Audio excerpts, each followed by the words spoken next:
মানুষের দুর্ব্যবহারে কষ্ট পাবেন না।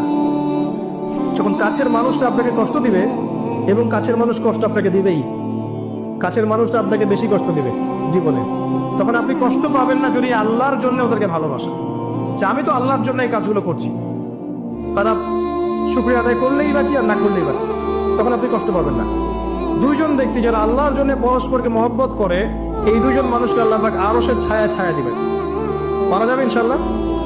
5 নাম্বার, সেই ব্যক্তি যে এত গোপনে দান সদাকা করে, যার বাম হাত জানে না ডান হাত কি সদাকা করেছে। পারা যাবে?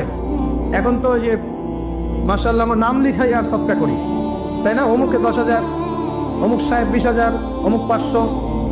প্রথমে বড় বড় নোটের সদাকা হয়, আমি অবশ্যই এটা জানতাম না, মাঠে নেমে বুঝতে পারছি। প্রথমে বড় বড় ফিগার বলে, কে কে দিবেন 5,000 হাত তোলেন, তারপর 5,000 লিখাও, তারপর কে কে দিবেন 1,000 হাত তোলেন, কে কে দিবেন 500 হাত তোলেন, নাম টাম লিখা হয়। পরে লাস্টে বলে যে কালেকশন করছে, আচ্ছা খুচরাগুলোও দেন, পরে খুচরাগুলোও দেওয়া হয়। জানিয়ে দান করা যায়।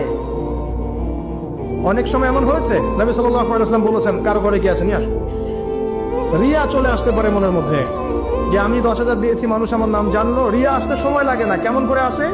আল্লাহর নবী বলেছেন সাল্লাল্লাহু আলাইহি ওয়াসাল্লাম, অন্ধকার রাতে কালো পাথরের উপরে কালো পিঁপড়া হেঁটে গেলে যেমন বোঝা যায় না, রিয়া এমন ভাবে আপনার কলবে আসতে পারে। কিভাবে ঠেকাবেন আপনি? আপনি বুঝতেই পারবেন না। এই যে আপনারা সেলফি তুলতে চান, ছবি তুলতে চান, ভালোবাসেন, আমি জানি ভালোবাসেন, ভালোবাসার অতিরিক্ততা